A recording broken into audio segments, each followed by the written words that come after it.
My name is Antoinette Phillips, and I'm currently a senior at Liberty University, pursuing a degree in psychology with the emphasis of Christian counseling.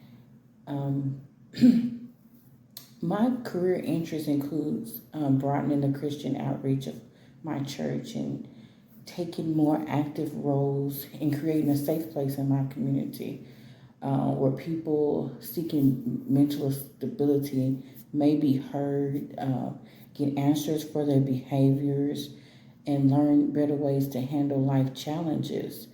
I want to be able to offer leadership support and help my church to create outreach possibilities. I just really want people to have this safe place. I see in the world right now that there are so many people that are suffering mentally, but a lot of people frown upon getting counseling.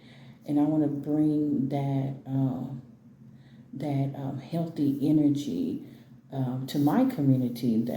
It's a great thing to get that help that you need so you can be able to focus in society.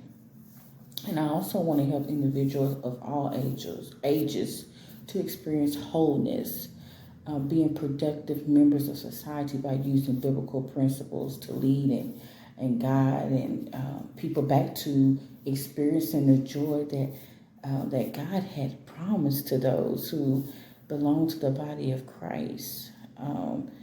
You know, I want to be one of those ones to help salt the earth.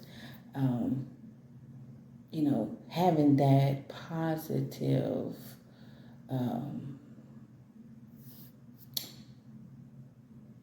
feedback to my community, being able to be helpful.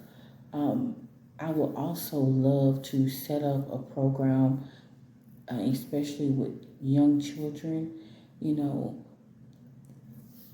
before they get older. You know, I want to be able to counsel with them while they're 2 and 3 so they can grow up to be healthy mentally, spiritually. Based on my area of interest, the topic that interests me um, is effectiveness, integration, and developing of Christian counseling within the church. And I have 2 issues that I want to investigate, which is why do many churches avoid discussing mental health or psychological therapy? And the second one is what steps may be taken to encourage churches and counselors to consider the benefits of combining psychology, biblical teaching, and mentoring.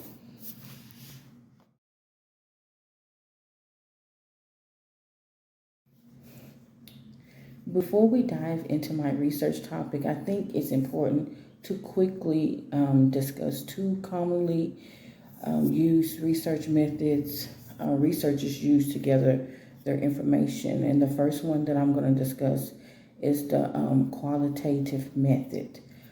This research method involves non-numerical information or data. Some techniques used for this method may be ethnography, interviews, naturalistic observation, more focus groups, records, and much more. For an example, someone may want to find out or do research about their family history. They will have to go find records online or go to a genealogical society. And some of the advantage of using this method, it's not as costly and can use small sample groups. Information is usually credible, and you can be flexible and creative getting your information. And then some of the disadvantages, you'll deal with personal bias and opinions, and that can get in the way since you're dealing with small group or sample group. So the other method is the quantitative method. This research method is opposite. It involves research measures that collect data that is numerical. Some techniques used for this method involves experiments, longitudinal surveys, questionnaires, inferential statistics, descriptive statistics, and more. An example of this is in a real world,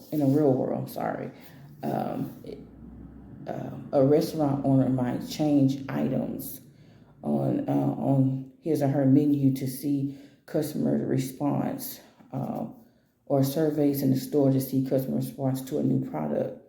And sometimes when you checking out in the store and you're using your debit card information to pay for it, it'll ask you a little survey at the end. How was your experience in the store? So, and now the advantage of this one is you gain quick data, easy to obtain and flexible. Example like the presidential electoral polls. That's a great example of of this actual method. And a disadvantage is just because it is quick doesn't always mean that the information is valuable.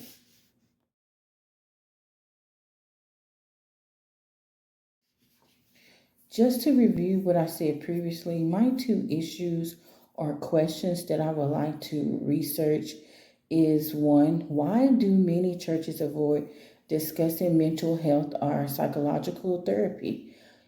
And what steps may be taken to encourage churches and counselors to consider the benefits of combining biblical teaching, and mentoring? The first article that I would like to discuss in support of my research question is titled Implicit and Explicit Impacts of a Church-Based Counseling Program. So I'm going to just read off of my paper what the article states. And it says, pastors and master's level students collaborate on offering low-cost, on-site clinical mental health counseling in a church context. The impact of a church therapy program is demonstrated through both implicit and explicit means, using both quantitative and qualitative methodologies. The objective of the church therapy model was to display the effectiveness of Christian counseling by removing barriers to mental health therapy and providing easily accessible, reasonable price, and private sessions in a familiar church environment. Now, the second article is titled Measuring Christian Integration in Professional Counseling Practice and Contributions of Spiritual Formation and Mentoring. This contributes to the adoption of Christian counseling in faith-based institutions by demonstrating its effectiveness. Where there is lack of study, it is unknown to what degree and in what manner Christian faith is integrated into professional counseling practices, a desired share by many counselors. This article discusses how some research examines the effects of spiritual development and mentoring connections on integration satisfaction by surveying counselors who integrate Christian beliefs, identity, and spirituality with psychology. Moreover, research indicates that spiritual growth and mentorship connection significantly contribute to employment fulfillment and psychological activity of both counselors and clients.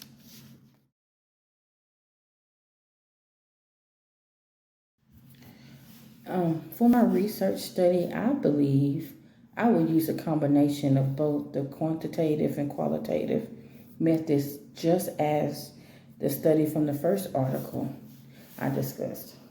I think it would be best to use a sample group of churches if I was conducting this study in my county. I would look at various churches of different sizes, denomination, pastors or clergy members, as well as counselors in our local community. This also will lead me to look at race, gender, age, etc., just to see if there are any disparities or patterns I see that would possibly give a good hypothesis for this research.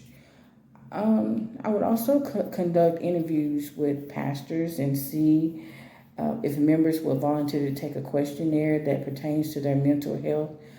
I would like to discover that they would like to see concerning mental health opportunities opening up at their church or possibly other fellowship churches. And then after getting results from the study, then I would come together with trusted clergy members within my community and that I interviewed, plus Christian counselors and possibly some counseling students from a nearby university to develop a free church-based counseling program within a community. I would assist in choosing a few churches to set the program in, and other churches can choose which one they would like to go to. Now, of course, this would be ran by volunteer counselors who will be open to both virtual and in-person counseling sessions.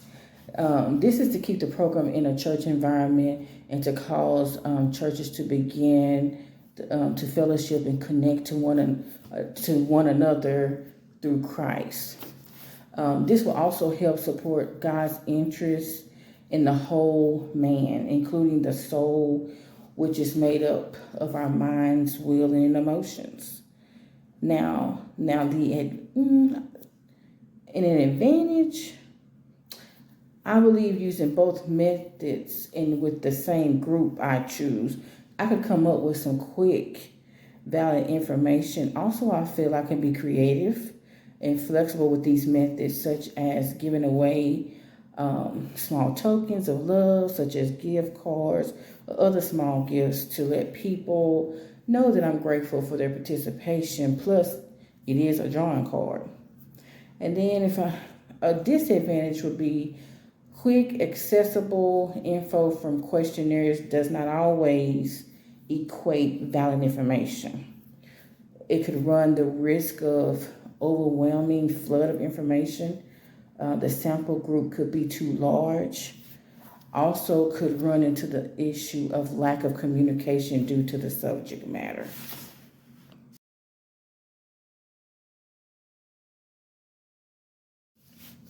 In conclusion, research is a very vital component in discovering answers in this world.